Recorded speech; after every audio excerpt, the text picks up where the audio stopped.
अस्सलाम वालेकुम एवरीवन। आज का जो हमारा लेक्चर है वो lecture number 9 regarding transport layer है। तो रिव्यू करते हैं, हमने लास्ट टाइम जो डिस्कस किया था रिगार्डिंग लेक्चर के अंदर। तो वो लास्ट टाइम जो था वो हमने सॉकेट प्रोग्रामिंग के ऊपर काफ़ी कुछ डिस्कस किया था। उधर हमने एक बात की थी कि सॉकेट प्रोग्रामिंग जो है वो हम टीसीपी के थ्रू भी कर सकते हैं और यूडीपी के थ्रू भी कर सकते हैं। तो फिर मैंने ये कहा था, आप लोगों को बताया था कि ये जो टीसीपी और यूडीपी हैं बेसिकली आपके पास ट्रांसपोर्ट लेयर की सर्विसेज हैं। तो आज जो हमने डिस्कशन करनी है वो है ट्रांसपोर्ट लेयर की। ट्रांसपोर्ट लेयर की अगर बात करें तो हमारे पास जो टीसीपी आईपी मॉडल है जो हम लोग फॉलो कर रहे हैं इसके अंदर इस कोर्स के अंदर, उसके मुताबिक ये सेकंड लेयर है from the top. First application layer थी जिसमें हमने काफ़ी कुछ डिस्कशन कर ली उसकी। अब जो है वो हमारी ये ट्रांसपोर्ट लेयर है। तो ट्रांसपोर्ट लेयर की कुछ हवाले से बात करते हैं। ये एनिमेशन से भी आप देख सकते हैं कि हमारे पास जो है ट्रांसपोर्ट लेयर, ये आपके पास हाईलाइटेड जो है ये ट्रांसपोर्ट लेयर है। इससे ऊपर जो है एप्लीकेशन लेयर जिसकी हम डिस्कशन कर चुके हैं।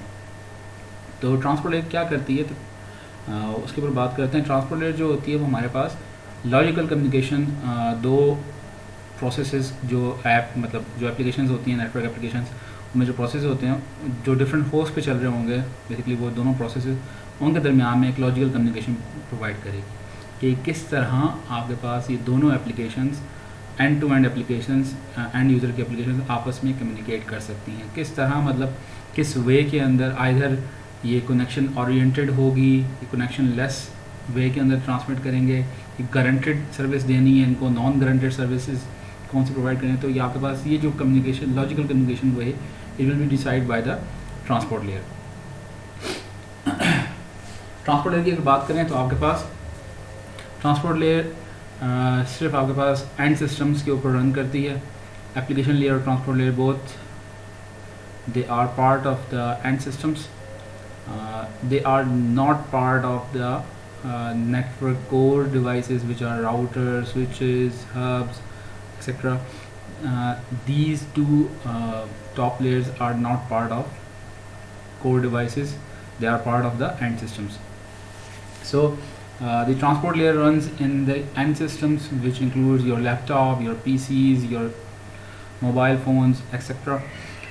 So basically what transport layer does, it divides the message which will you into segments which you like to send to the other user.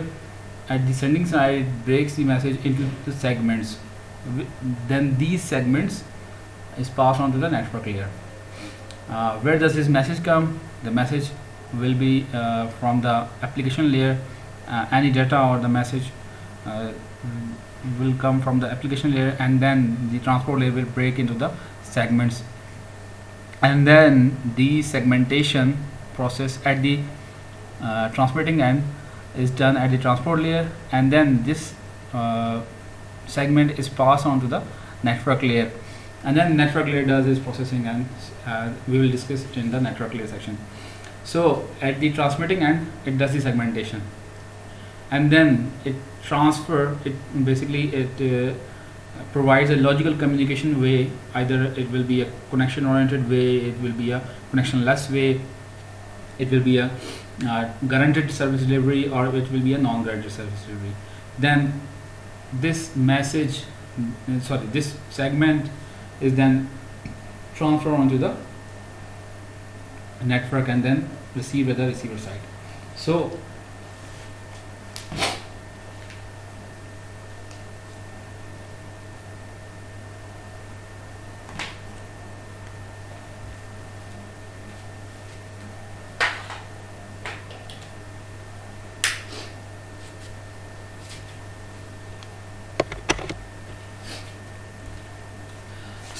at the receiver side,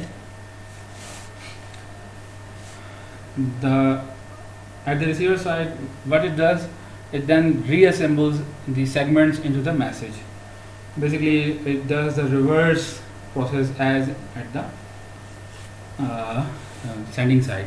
So this process of reassembling the segments into the message is composed of basically is depends upon is composed or it depends upon which service you are going to provide. If you are providing the connection oriented or the guaranteed service or the TCP service, then these segments will be in order. Means that the receive segments will be made in order at the receiving side if the service is TCP or if the service is guaranteed service delivery. If the service is non-guaranteed delivery or UDP service, then the reordering or the ordering of the receive segments will not be done. And then we will see what kind of TCP service or what kind of guaranteed service is provided and which way. So there are more than one transport layer protocols available, TCP, UDP, and we will see how it works. So if we compare it to the second layer, if we compare it to the network layer, basically the transport layer provides the logical communication between the two processes, and it relies on the network layer services, but network layer provides the logical communication between the host. It doesn't provide communication between the end systems. End systems logical communication is provided by the between the processes provided by the transport layer. So there is a slight difference between the transport layer and the network layer. So if we consider what type of working transport layer will do, so there will be two type of working that transport layer will provide. Two-way in transport layer will work. First is a reliable, in which the segments will be delivered in order. If out of order segments is delivered, then the receiver will request the sender that this segment is not been received, then retransmit the packet.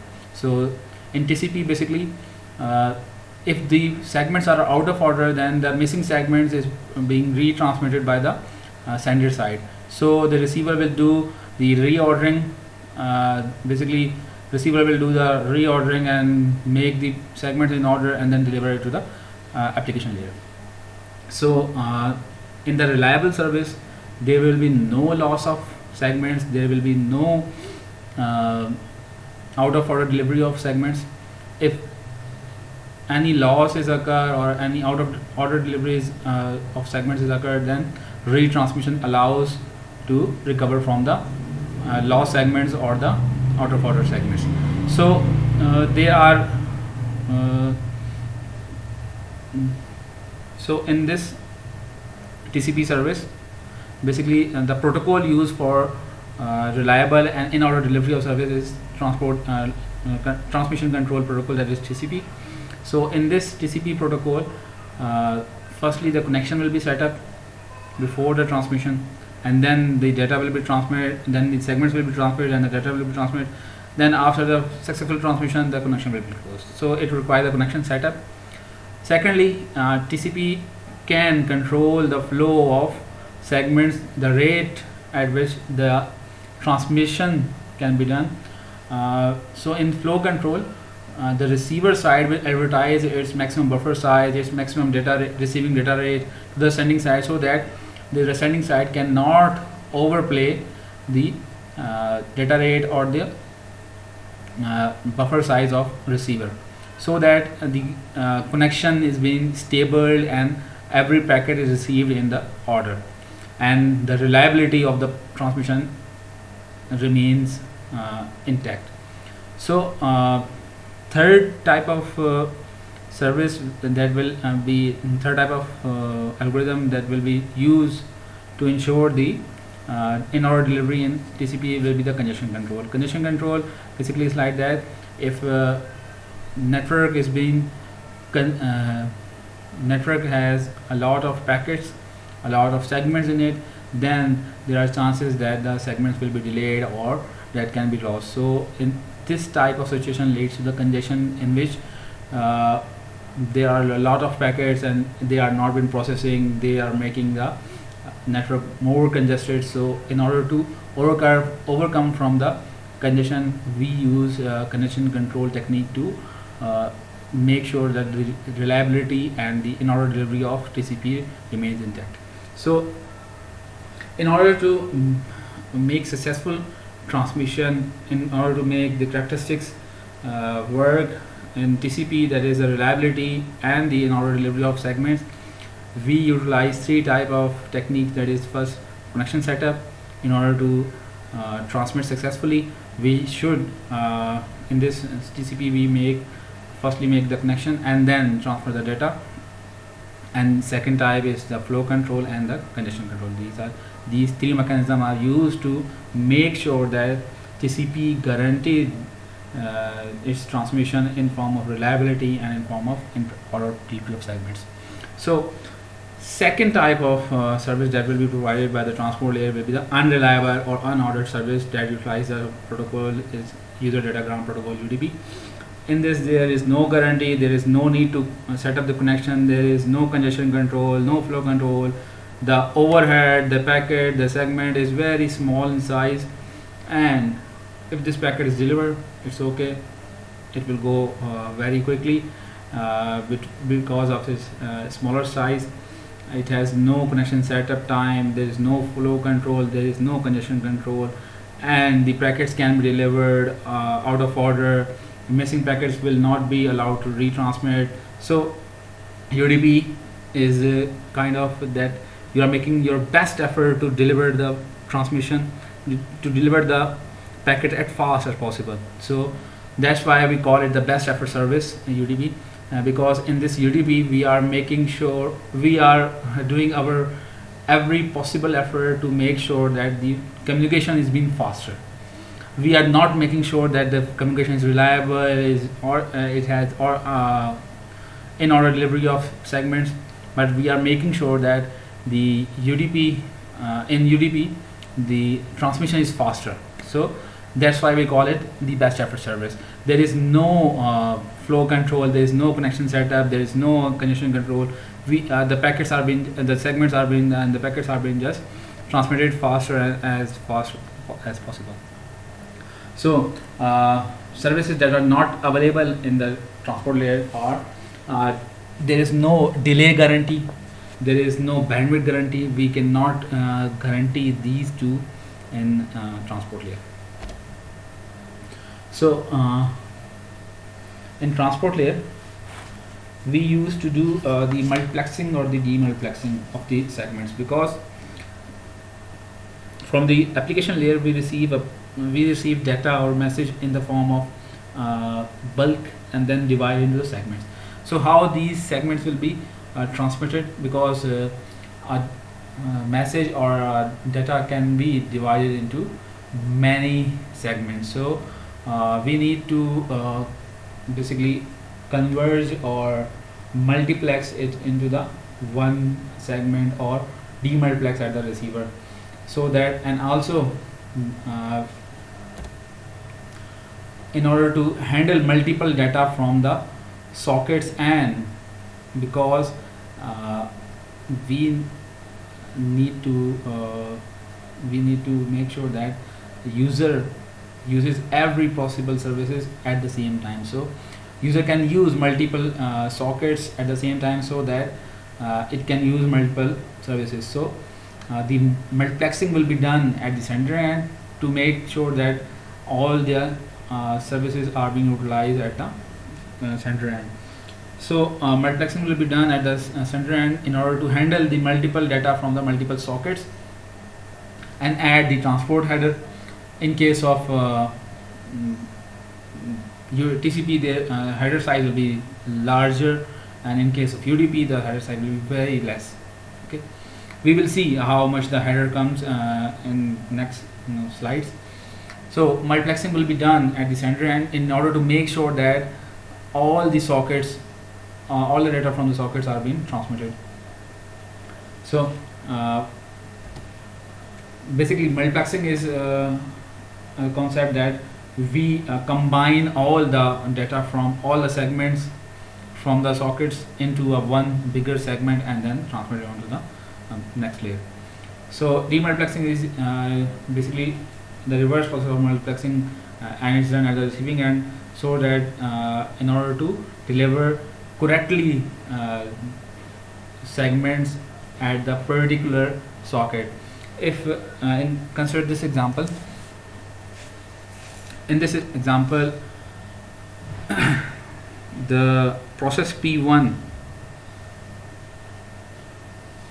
is now communicating with this P3. So P1 and P2 data will be multiplexed at this end and then transmitted on to the physical layer, and then will be transmitted to the particular destination. And in order to make sure that the data has been received at the particular socket, demultiplexing is done at the receiver end, so that we can identify which socket is being communicated. So how does this demultiplexing work? So demultiplexing basically works on the port numbers. I have discussed this port number concept in the previous lecture. So basically we identify the segments based on the particular port number and then deliver it to the particular socket. So demultiplexing can be connectionless. Connectionless basically in this connectionless demultiplexing is used at the UDP services. So recall the UDP socket programming concept, that this was used to create a new socket. Okay, and in this we specify what we do is the destination port number, and what I have discussed how these related into the sockets. So the host receives the UDP segments. So what it do, it directs the UDP it basically receives the multiple segments, and what it do, it identify the segment of the particular socket, and then it just separates the segments onto the relevant sockets. So this type of demultiplexing is if this type of demultiplexing used in UDP, then will be called the connectionless demultiplexing. In this, there is no need to set up the connection. There is no need to guarantee with which type of ordering it will do. In connection-oriented demultiplexing, TCP sockets will be identified using a 4 bytes. In this 4 bytes, there will be source IP, source port number, a destination IP, destination port number, and the demultiplexing will uses these 4 values to direct the segments to appropriate sockets. So server, as we know that server supports many hosts and the many TCP sockets simultaneously. So each socket is identified by its own 4 bytes. So in this connection-oriented service, we used to demultiplex on demultiplexing is done based on these 4 bytes. And in this in this connection-oriented based demultiplexing, there will be need of packet ordering, packet delivery, packet guarantee. So it will be due in this type of order. So what will we do now is we will discuss the first type of service, that is the unreliable or the best effort service, which the transport layer provides. Is called the user data ground protocol, UDP. It is defined the RFC 768. In this I have just briefly discussed previously in this lecture. In this type of service, there is no need to set up the connection, there is no need to tear down a connection, there is no guarantee of segment that it will be delivered or it will be delivered in order, or there is no type of guarantee in this. So the segments can be lost, the segments can be delivered out of order, the segments can be delayed even. So they can be lost basically. We can say that if the delay is too much, then the segments are being discarded. So in this UDP type of service, we basically what we do is that we make sure that the packets are being transmitted as fast as possible. So what we do is that we reduce the overhead of the segments, so the segments are being transmitted as quickly as possible. So that's why it's called connectionless, because there is no need to set up the connection before the transmission of actual segments. So each UDP segment is handled independently. There is no need to process the UDP segments. We cannot make sure that the segments are delivered in order. So each segment is delivered separately, is handled separately. It can be delivered out of order, it can be delivered in order. So which type of applications does utilize UDP concept? So that is very important to discuss. UDP is being used in the streaming multimedia applications which are loss tolerant, which are rate sensitive. For example, you are using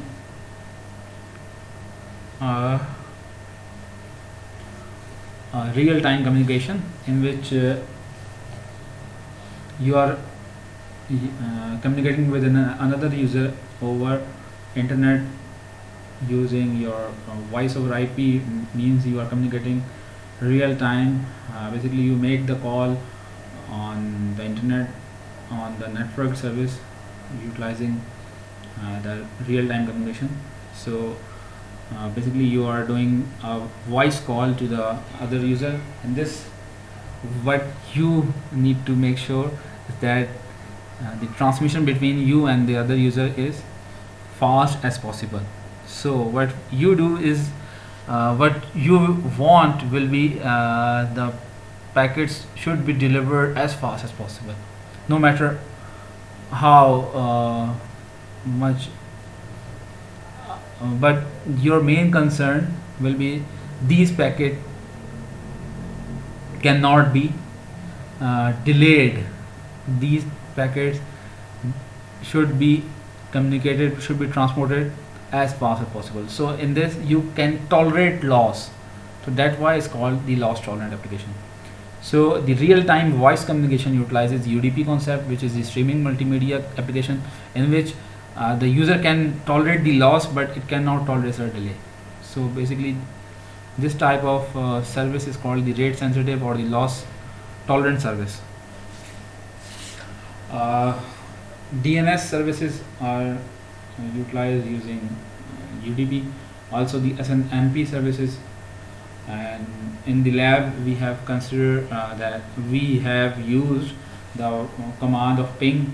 So the ping packets are being sent using UDP because we are just checking the status. We doesn't want to make sure that the packets are being delivered in order. So the ping command or the in order to make sure the connectivity between the two users, the command of ping, the packets of ping, the segments of ping are utilized are being sent using the UDP. So we can make sure we can do in UDP is the reliability. We can do, it's not like we should do. Okay, UDP can have reliability. We can use reliability in UDP, but it's not necessarily we should do. Okay, how reliability can be added in UDP?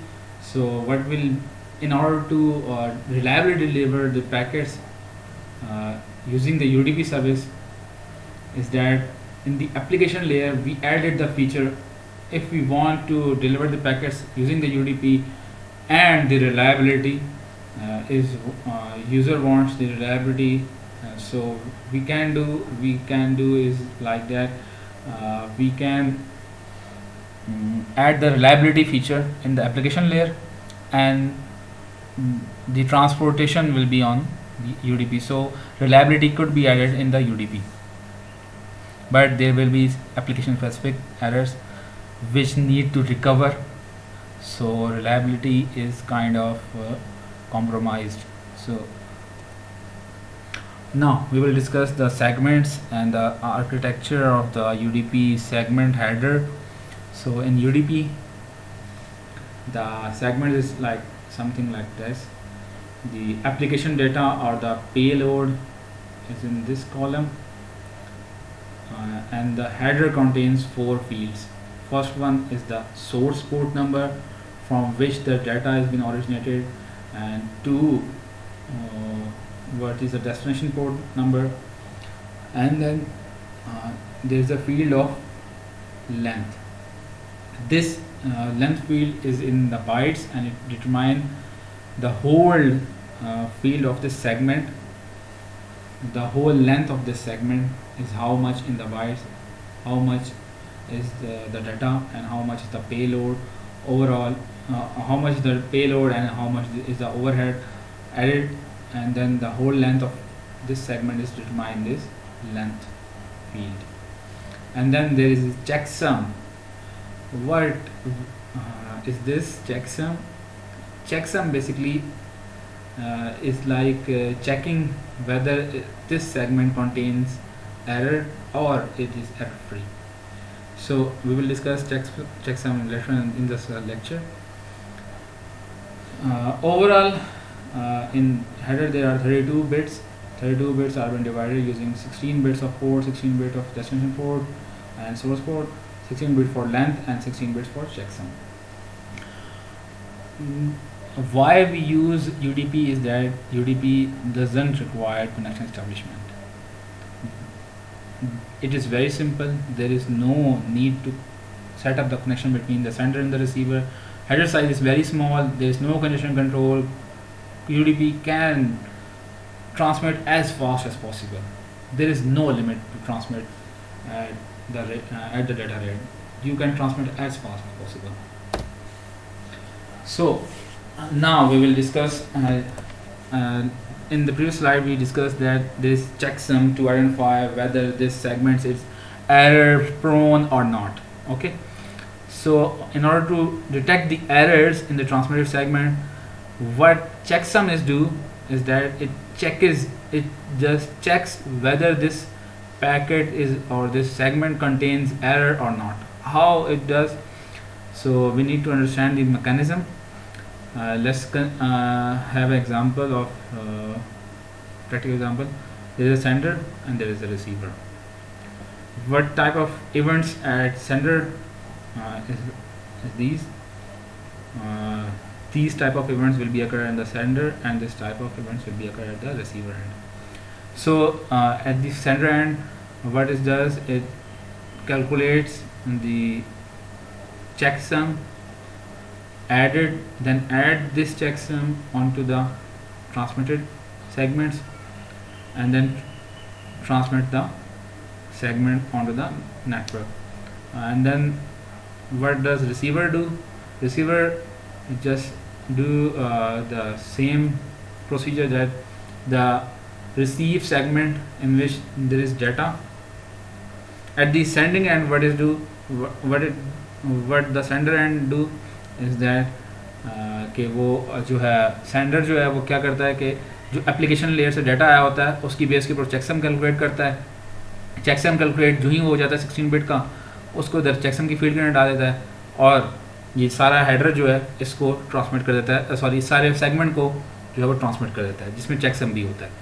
Receiver क्या करता है? Receiver ये करता है कि जो अब उसके पास रिसीव हो गया सेगमेंट उसमें जिसमें डाटा है, उस जो रिसीव डाटा है उसकी बेस के ऊपर चेकसम कैलकुलेट करता है. जो कैलकुलेटेड चेकसम है उसको कंपेयर करता है रिसीव चेकसम के साथ. अगर दोनों बराबर होते हैं तो इसका मतलब है कि एरर नहीं है, अगर दोनों बराबर नहीं होते इसका मतलब है एरर है. ठीक है, तो ये काम ये करता है टोटल. अब चेकसम कैसे कैलकुलेट होता है? तो चेकसम के लिए मैंने आपको क्या बताया, that I have told you that the total length of checksum is 16 bits. So what it will do, basically it will do divide the data into 16 bits integer and then add the data. Let's assume that we have total data length to be 32 bits. We divide the data segment into 16 bit of two integers. Now how the checksum is being calculated? These are the steps. Firstly, we add these two integers, 16 bit integers. If there is carry, this is simple binary addition. Okay, the data is in binary form. So if the added sequence has carry or it has a significant, most significant digit to be 1 or more than the length of, so the carry will be added to the least significant digit. So in this case the carry is 1 and then it is added onto the least significant digit, which makes it to be this. And और अब जो हमारे पास result आया है ये हमारे पास सम है. ठीक हो गया. अब चेक सम कैसे कैलकुलेट हो गया, तो हमने जस्ट एडिशन कर ली, तो ये हमारे पास सम है. क्या करेंगे अब हम चेक सम कैलकुलेट करने के, जो अब हमारे पास सम बना है जो बेसिकली दोनों का एडिशन है और अगर कैरी है तो उसको भी ऐड कर दिया है, तो इस सम का हम लोग इन्वर्स ले लेंगे. जहाँ जहाँ जीरो होगा उसको हम 1 कर देंगे. Basically one's complement, we will do the ones complement at this stage and the answer will be our checksum. So this will be our transmitted checksum. Okay, and this checksum will be added onto the sending end.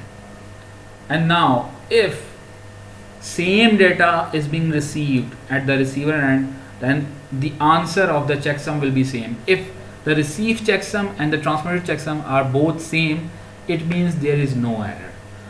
If one bit error has been occurred, it will be detected. If there is difference of 1 bit, it will be detected as an error. If error has been detected, the packet will be discarded, even in the UDP. So that was all for today. Inshallah we will meet tomorrow. Thank you all. Allah Hafiz.